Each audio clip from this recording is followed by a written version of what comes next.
as vossas lições aí no capítulo de número, na lição de número 10, aqui na introdução. Aqui a revista diz assim, na introdução: o ser humano foi criado em santidade, à imagem de Deus. O ser humano criado em santidade, à imagem de Deus. Foi corrompido pelo pecado de tal modo que somente em Cristo é possível a sua restauração a Deus. O capítulo 3 de Gênesis relata como o pecado entrou na humanidade. E em Romanos 5, o apóstolo Paulo mostra a extensão dessa corrupção em todos os seres humanos. A presente lição pretende mostrar a origem e a dimensão do pecado na humanidade e refutar, à luz da Bíblia, as principais crenças inadequadas. Aqui, então, a lição nos fala o que ela vai falar conosco esta manhã. Ela vai nos mostrar como o pecado entrou na humanidade e vai nos mostrar como refutar o pecado. O pecado, apesar dele ter entrado na humanidade através do Éden, não foi o primeiro pecado que se relata. O primeiro pecado, alguém sabe qual foi o primeiro pecado que aconteceu?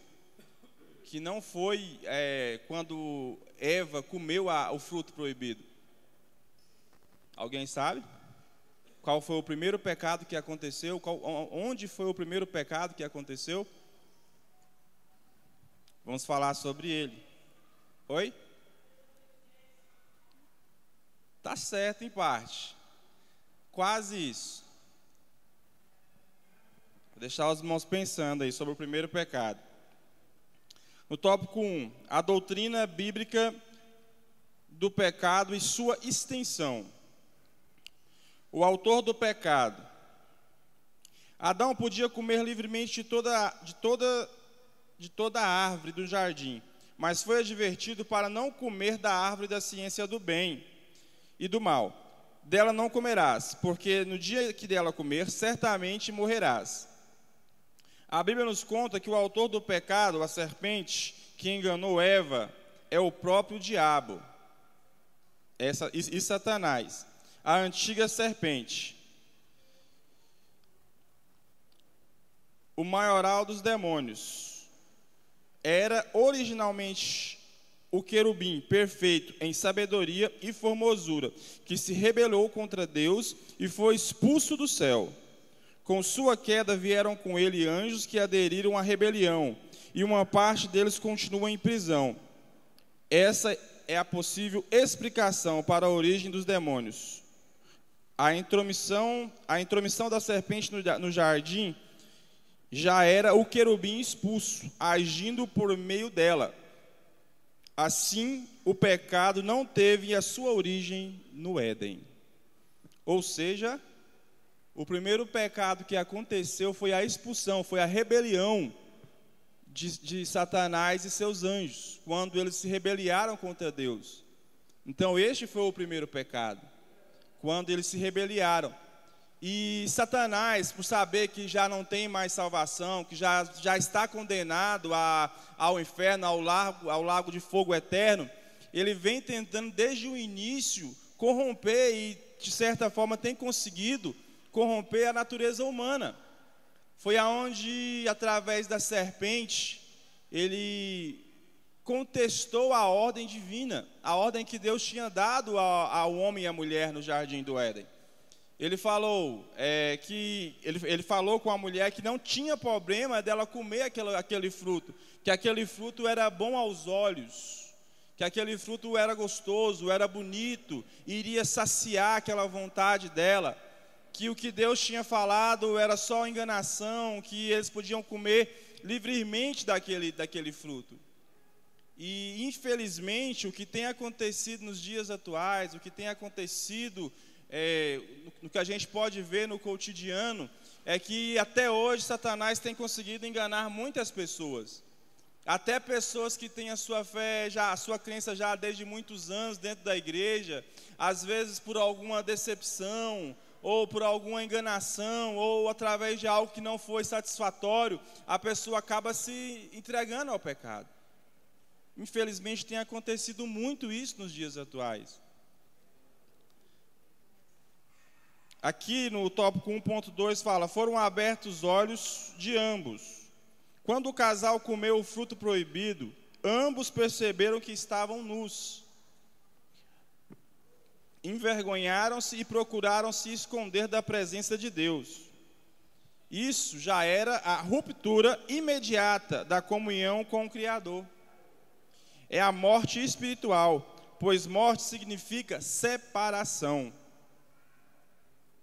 O pecado separa o ser humano de Deus. Nessa ocasião, ainda no Éden, Deus anunciou a vida do Redentor e em seguida pronunciou a sentença ao casal e à sua posteridade. Foi por causa dessa desobediência que o pecado entrou no mundo e com ela a morte. Esse desastre é conhecido como a queda da humanidade. É muito simples se a gente for analisarmos aos olhos a experiência que nós viemos adquirindo através dos anos, através da palavra, através de tudo que nós estudamos, para chegarmos até o dia de hoje, à luz da palavra, a Bíblia, os livros, tudo nos mostra, né, que quando Deus fala ao casal que se eles comessem daquele fruto, eles iam morrer, o primeiro pensamento que vem na nossa cabeça é a morte física, né? Que a pessoa vai morrer mesmo e ali não vai ter mais a vida eterna, não vai ter mais aquele prolongamento de vida. E realmente também foi o que aconteceu, mas não foi uma morte física imediata. O que aconteceu naquele momento ali foi uma morte espiritual. A morte espiritual é essa que é pior do que a morte física. Porque o ser humano, até aquele momento, ele tinha livre acesso a Deus. Ele podia falar com Deus livremente, ele tinha um diálogo face a face com Deus. Por que ele tinha esse diálogo? Porque não tinha pecado. O pecado não existia para o ser humano. Satanás tinha pecado? Tinha, mas não o ser humano. Então, o ser humano tinha livre acesso a Deus. Eu acho que é quase que impossível a gente não ficar pensando como seria a nossa vida se Adão e Eva não tivessem pecado, a glória que nós estaríamos vivendo, as belezas que nós estaríamos desfrutando. E o melhor de tudo, a presença de Deus face a face que nós teríamos cotidianamente. Todos os dias iríamos poder falar com Ele face a face. Poder ver, poder sentir, poder tocá-lo, poder aprender, seria totalmente diferente do que vivemos nos dias de hoje. Mas infelizmente aconteceu isso e quando houve o pecado, houve essa separação.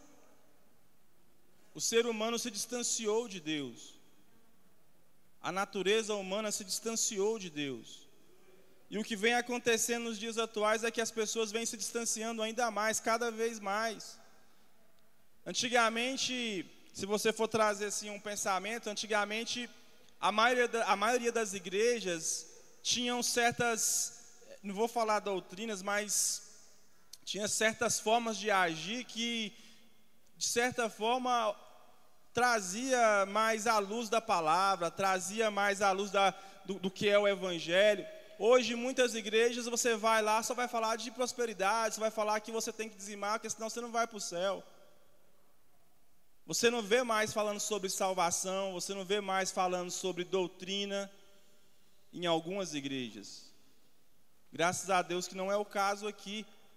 Mas muitas igrejas você só vê falando sobre prosperidade, só que você tem que dizimar e pronto. Se você dizimar, você tem salvação. Se você não dizima, você está condenado ao fracasso.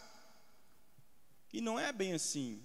É fato que a Bíblia nos instrui a dizimar assim, mas não é essa a filosofia central da salvação.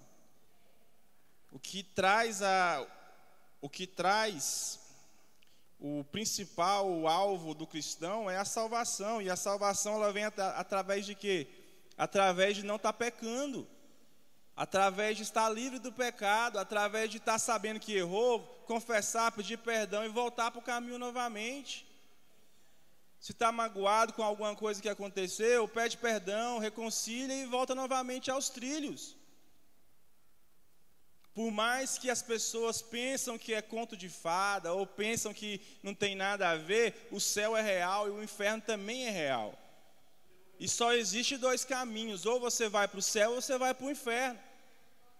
Mas o intuito central não é você querer ir para o céu com medo do inferno, não. O intuito central é você querer ir para o céu porque tem Cristo no céu. É você querer ir para o céu porque você vai encontrar com Deus, porque você vai ter um Pai, porque você vai ter alguém ali que você está ansioso a vê-lo. O intuito central dentro da lição é você não pecar, é você estar livre do pecado, é você estar ciente do que é pecado e assim não cometê-lo. Este é o intuito central desta lição. Aqui no tópico 1.3, a consequência da queda do Éden. A Bíblia não mostra como essa transmissão do pecado de Adão passou a todos os humanos, mas afirma a sua realidade. Pelo que, como por um homem entrou o pecado do mundo, e pelo pecado a morte, assim também a morte passou a todos os homens. Por isso que todos pecaram. Essa é a revelação mais contundente sobre como a transgressão passou para toda a humanidade. Esse pensamento é reiterado mais adiante. Ou seja, o pecado passou para todos, porque o homem pecou, e assim todos estamos passivos à morte, né? Através do pecado. Quem pode ler o tópico 1.4, por favor?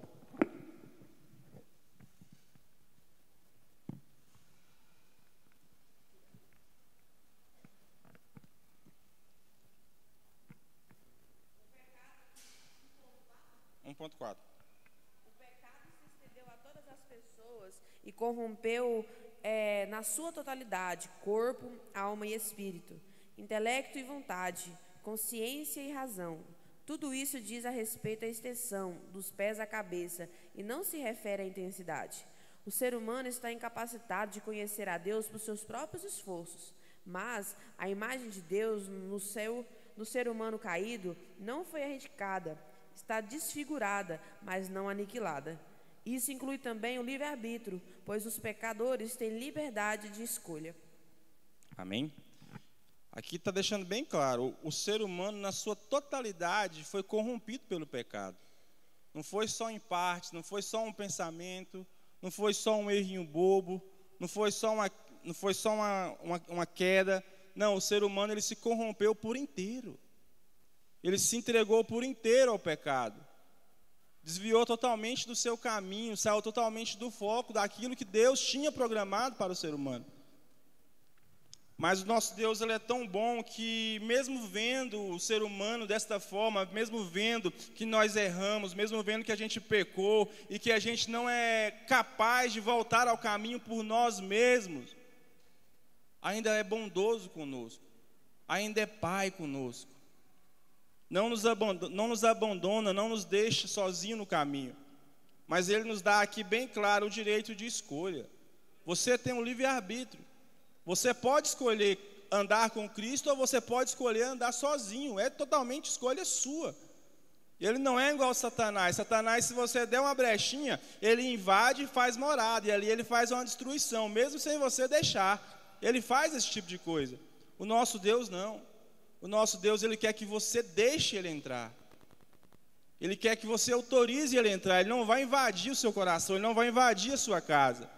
A partir do momento que você falar, Pai, entra e faz morada, Ele entra e faz morada. Ele nos deu o livre-arbítrio, você tem a escolha. Você pode escolher andar com Cristo, ou você pode escolher andar sem Ele. Claramente que a melhor escolha é andar com Ele, né? Aqui a sinopse diz: o pecado não teve sua origem no Éden, mas em Satanás, a antiga serpente. Amém? Até aqui está conseguindo entender tranquilamente? Aqui no tópico 2. Tópico 2. A heresia que nega o advento do pecado. Vamos entrar aqui agora num texto mais complexo um pouco. onde tem várias doutrinas, vamos dizer assim, falsas doutrinas, que procuram negar a existência do pecado. Nós, como cristãos estudados na Bíblia, nós sabemos que o pecado existe, nós sabemos que o pecado é real, nós sabemos que Satanás fica tentando o ser humano a pecar a todo momento, mas ele tem também as suas heresias, os seus estudos errados, onde ele tenta colocar na cabeça das pessoas, principalmente dos salvos, que o pecado não é pecado, que o errado não é errado, que o certo é errado. Aqui a primeira filosofia, a primeira heresia é o pelagianismo. O pelagianismo é a heresia mais antiga da história da igreja no tocante à pecaminosidade no gênero humano. O nome vem de Pelágio, monge eurúdio britânico, de 360 a 420, os anos que ele implantou essa filosofia, que se transferiu para Roma em 409. Foi contemporâneo de Agostinho de Hipona. Aqui é o conteúdo doutrinário. A princípio, a sua doutrina teve acolhida popular e não era considerada herética, porque parecia se tratar de um assunto meramente ético e não teológico. A controvérsia não foi desencadeada com o próprio Pelágio, mas com Celestio, jurista romano de origem britânica, um dos principais porta-vozes das ideias pelagianas. A fonte da doutrina pelagiana são os escritos dos seus oponentes. Não existe nada da lavra do próprio Pelágio. O que se sabe com certeza sobre a sua teologia se resume nisto: o ser humano não nasce em pecado. Essa é a primeira heresia deles. O ser humano não nasce em pecado. A transgressão de Adão não afeta diretamente os outros, ou seja, Adão e Eva errou só para eles, não para nós. Não existe pecado original, ou seja, eles erraram e pronto, acabou. Não existe a corrupção geral do gênero humano. Esses são alguns pontos do pensamento deles. O pelagianismo foi condenado no Concílio de Éfeso em 431.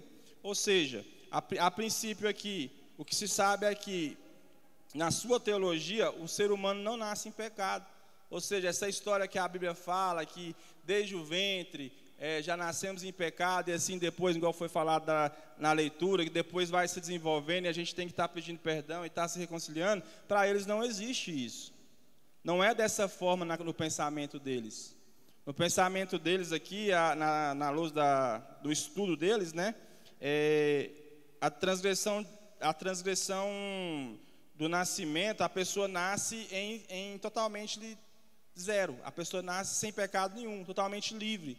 Não carrega nenhum tipo de mancha do passado, não carrega nenhum tipo de erro.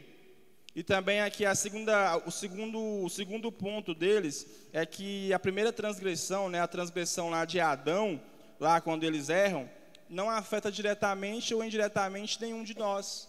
Que aquilo lá foi só para eles, o erro foi só deles e não da humanidade.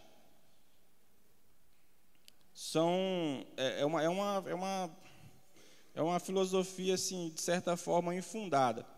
A resposta bíblica: o pecado original é aquele que veio da queda de Adão. A Bíblia afirma que a transgressão de Adão levou toda a humanidade ao pecado, e isso é uma verdade bíblica, está em Romanos 5,12. Esse homem pelo qual o pecado se estendeu a toda a humanidade é Adão. A evidência incontestável dessa transmissão do pecado de Adão para a sua posteridade é a morte. A corrupção do gênero humano é um fato incontestável, revelado nas Escrituras e confirmado na própria existência humana. Ou seja, está bem claro, né, que o que aconteceu lá no início, lá no Éden, trouxe algumas, como é que você pode dizer, alguns eventos indesejados para os dias atuais, trouxe consequências. O que aconteceu no Éden trouxe consequência para o ser humano.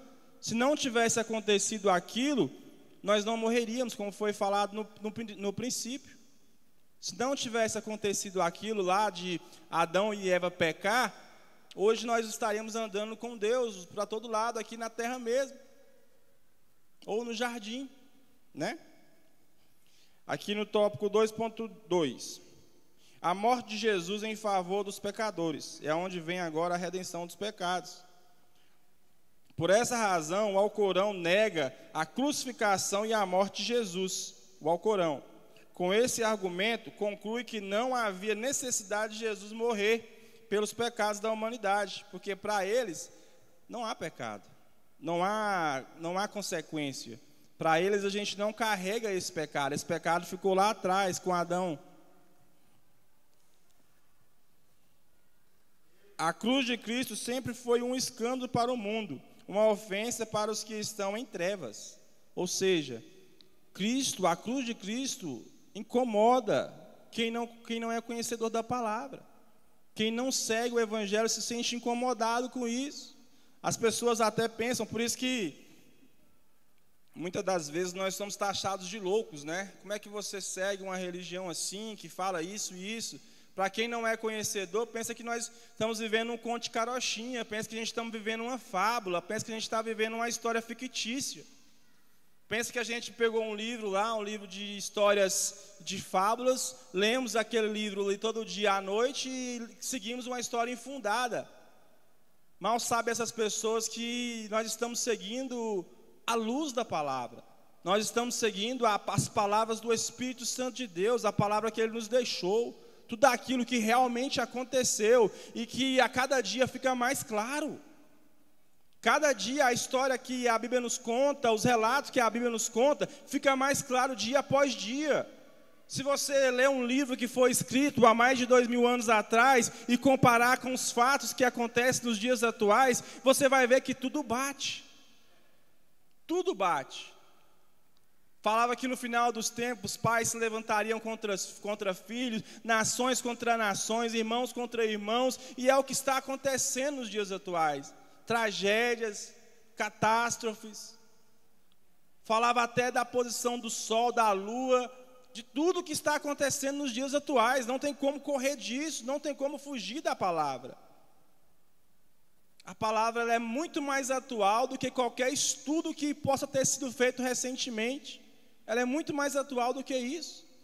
Porque há mais de 2000 anos ela trouxe à tona tudo que iria acontecer. É só ler a palavra, é só entender da palavra que você vai ver tudo que está acontecendo e o que ainda vai acontecer. A síntese aqui do tópico 2 é: o pelagianismo é a heresia que nega a realidade do advento do pecado. Ou seja, essa heresia, o pelagianismo, ele nega a existência do pecado. Alguém pode ler o 3.1, que diz assim: o perigo dessa heresia para a vida do crente e da igreja. 3.1.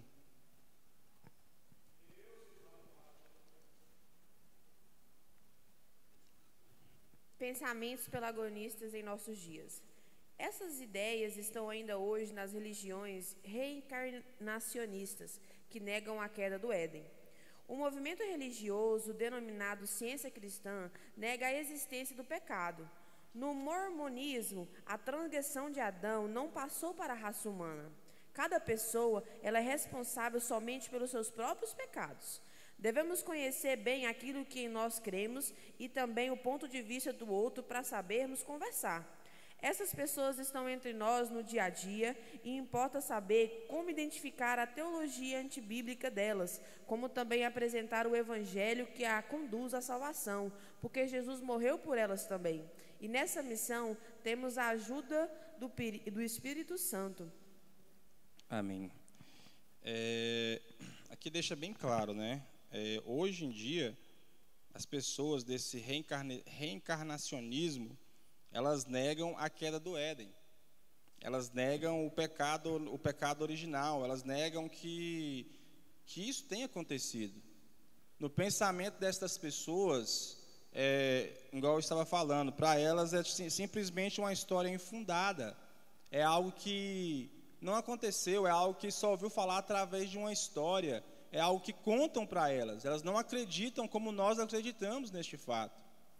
Mas aqui também a palavra do Senhor, através da lição, ela deixa bem clara, nós temos a ajuda do Espírito Santo para poder convencer estas pessoas, porque elas também são dignas de salvação. Às vezes a gente vai contestar a Bíblia ou algum relato bíblico com alguém que não tem conhecimento, e ali acaba virando uma discussão, acaba virando até um diálogo, às vezes até meio chato, porque muitas das vezes as pessoas que não conhecem, elas estão preparadas para defender o seu ponto de vista. Se você for conversar com um mórmon, se você for conversar com um testemunho de Jeová, se você for conversar com uma pessoa de uma outra religião, eles têm preparo para poder defender o seu pensamento. E muitas das vezes, se você não estiver preparado também, você sai dali até envergonhado, ou se você for fraco da cabeça, até com o pensamento voltado para o lado deles.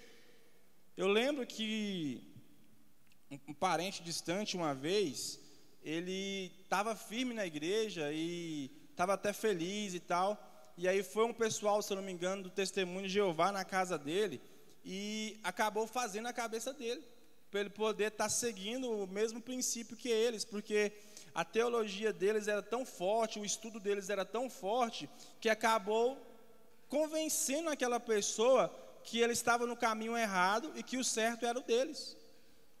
O fundamento de estudo deles, a forma de estudar deles é muito forte. Eles se dedicam 100% ao estudo. Eu acho até que, nesse quesito, muitas das vezes nós deixamos a desejar, porque o respaldo que essas outras religiões hereges têm é muito maior do que o que se dá ao nosso respaldo. Eu falo porque antigamente você via falar que todas as igrejas, dia de segunda, dia de quarta ou sexta, tinha pelo menos discipulado ou ensino bíblico para os jovens. Tinha antigamente, nas escolas dominical, às vezes também, até hoje, em algumas igrejas tem, né? O estudo aprofundado para os jovens, está aprendendo mais sobre a palavra, e até quem tem interesse também. E hoje em dia você já não vê muito isso. Hoje em dia parece que as coisas ficaram mais expressas, as coisas ficaram mais rápidas, e com isso a igreja tem perdido o espaço. Porque as outras religiões hereges, eles não estão deixando o espaço passar em branco. Eles estão aprofundando os estudos com os seus.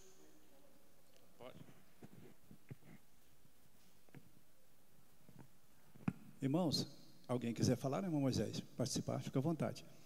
No meu início da fé, eu fui confrontado com os mórmons.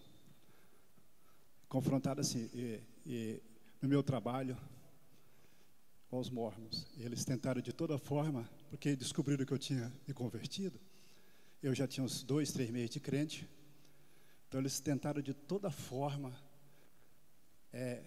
minar o meu aprendizado na igreja. Toda a vida eu me converti na Assembleia de Deus. E eu sinceramente, eu confesso para os irmãos que a priori me balançou. Porque eu li o livro de Levítico e sobre sacrifício de animais, eu ficava aquilo, mas Deus matar animais, aquilo. E eles falaram tudo sobre isso, foi confrontando, né?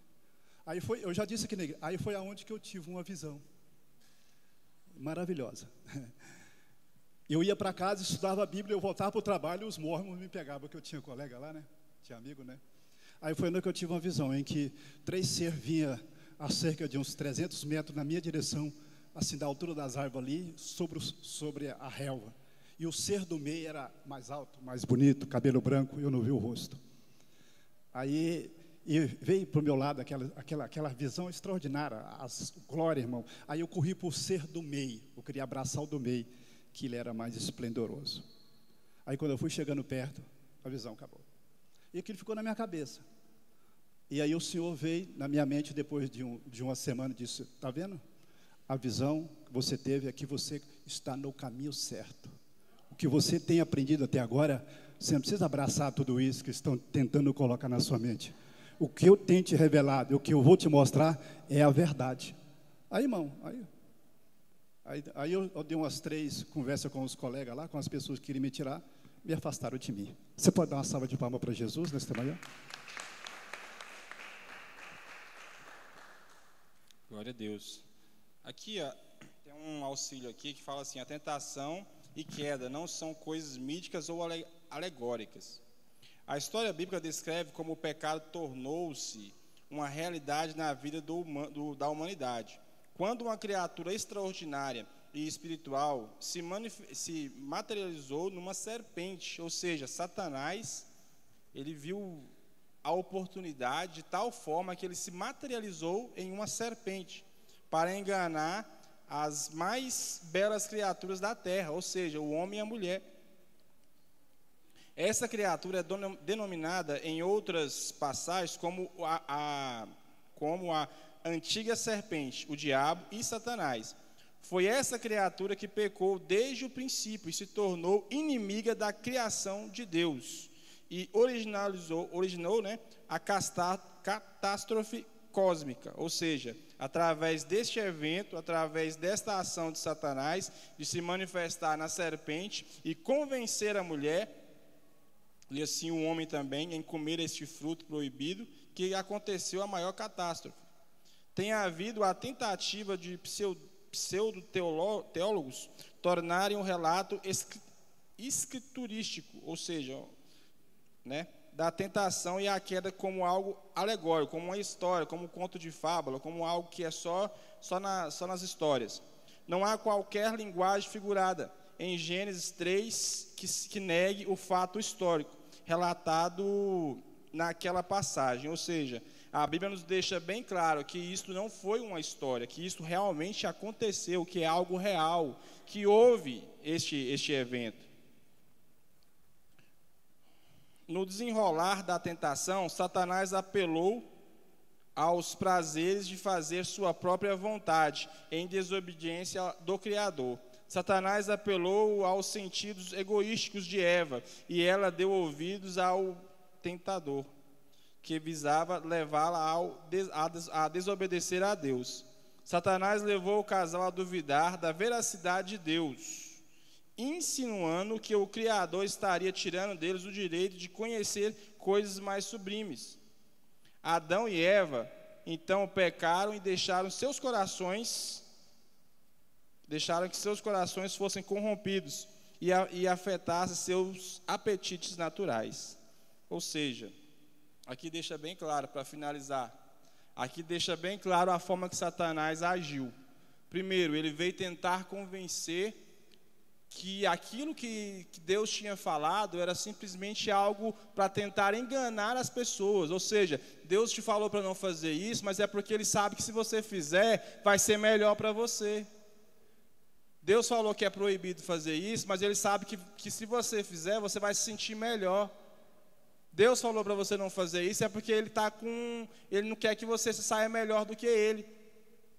Esse tipo de coisa, esse tipo de conversa, esse tipo de argumento fraco que Satanás usa para tentar convencer ao ser humano a pecar.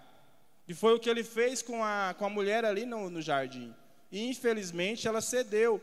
E aí onde a palavra nos fala, onde aconteceu toda essa, até fala em catástrofe, Para concluir, a conclusão.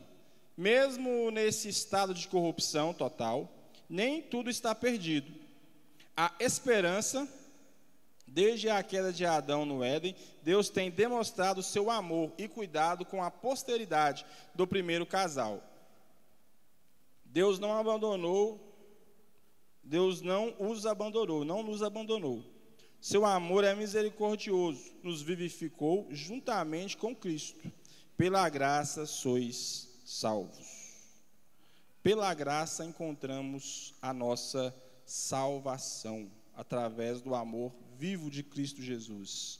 Ou seja, mesmo nós estando errados, mesmo nós pecando, mesmo nós fazendo tudo que não agrada a Deus, agindo de forma totalmente errada, agindo de forma totalmente o contrário daquilo que Ele nos ensinou, mesmo nós fazendo isso, muitas das vezes empinando o nariz para um lado e falando, eu vou fazer assim e pronto.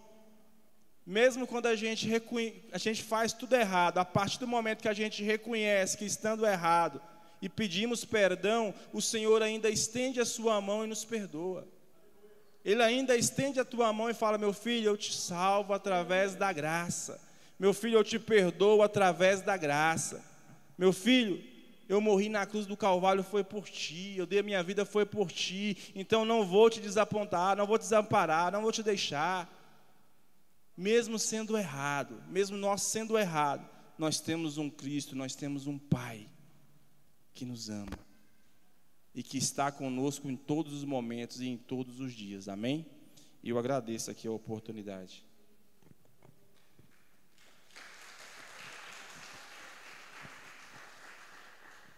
Graças a Deus, foi maravilhoso, não foi, meus irmãos?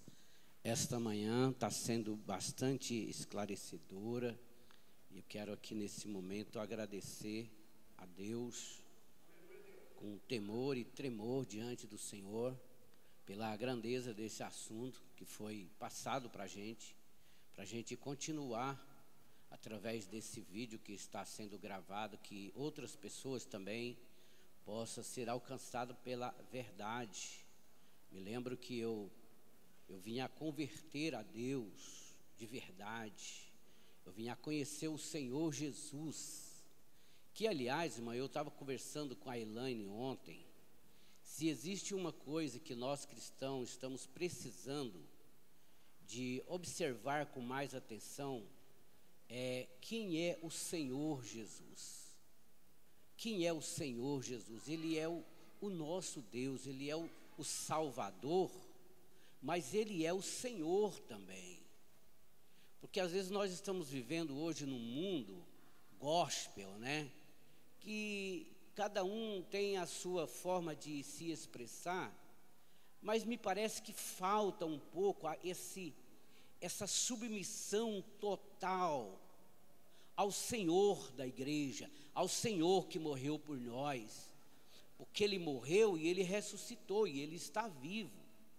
Então, irmão, quando o irmão Moisés estava lendo aqui hoje, falando sobre que o pecado entrou no mundo através de um homem, ou seja, o primeiro Adão pecou, aí fala do segundo Adão.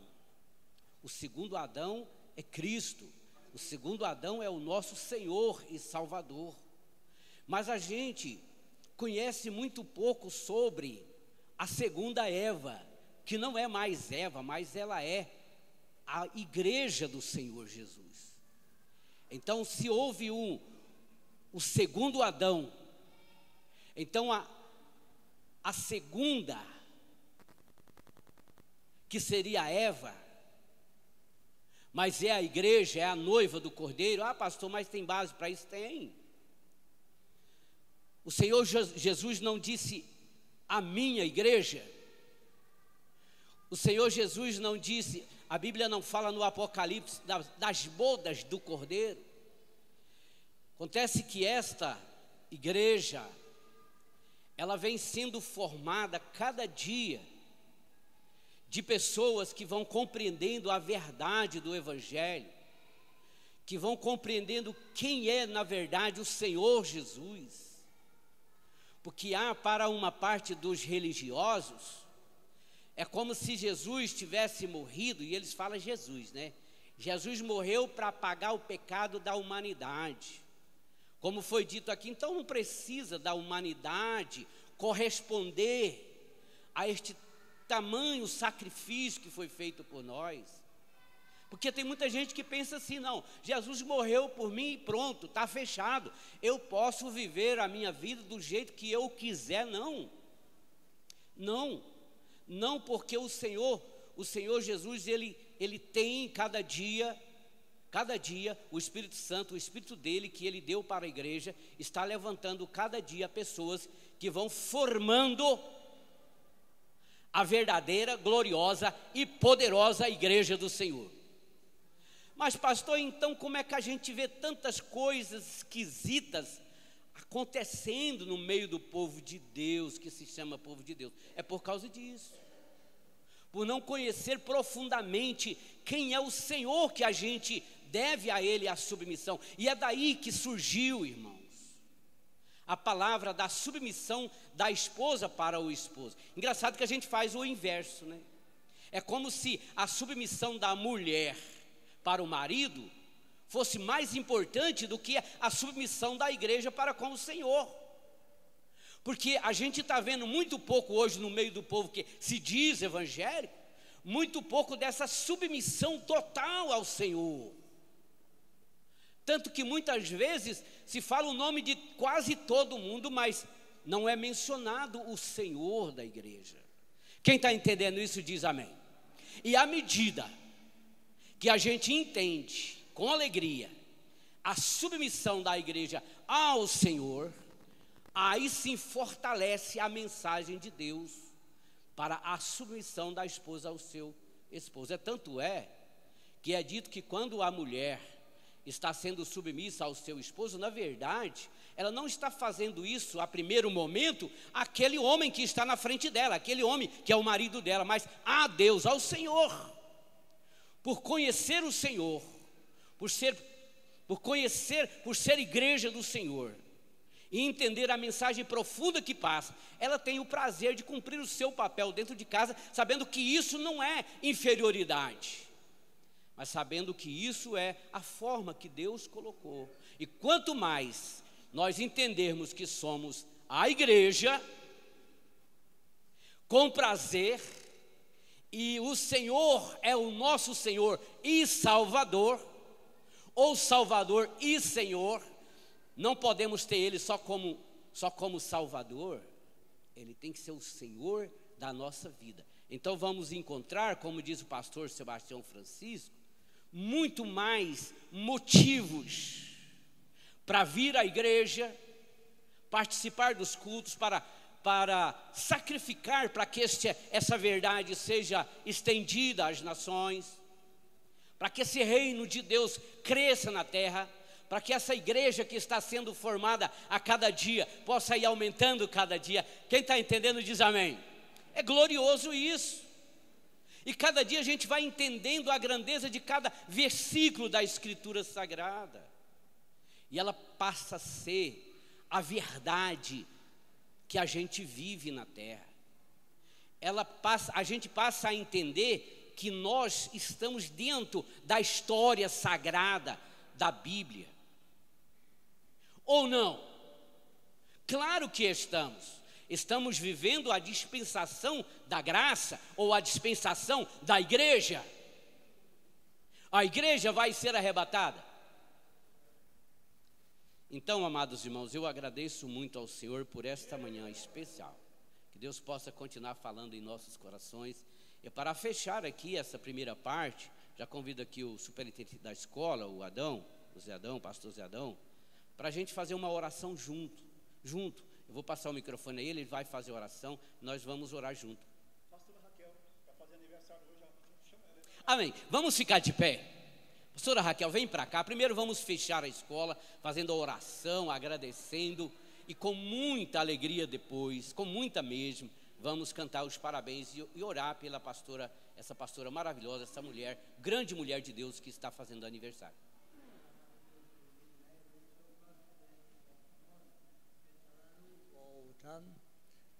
Perfurou o pulmão, quebrou a clavícula, está esperando para fazer uma cirurgia. Hélio, o nome dele, tá? Então vamos orar pelo Hélio. Vamos orar? Pastor João Mendes, vem aqui, por favor, fazer esta oração fechando a escola. E depois nós vamos orar. Eu já vou ficar junto com a pastora Raquel aqui para a gente orar depois para ela e também pelo Hélio que sofreu o acidente. Vamos orar? Senhor Deus, Tu és nosso refúgio eterno, és o nosso Deus bendito, meu Pai. Ó Deus amado, a Tua palavra foi ensinada, Deus, com precisão nesta manhã, com respeito ao pecado, meu Deus, e à reconciliação com o Senhor. Te louvamos, ó Deus, porque o Senhor é bom, ó Pai. Ó Deus, porque o Senhor tem nos dado o esclarecimento da Tua palavra. Te adoramos na beleza da Tua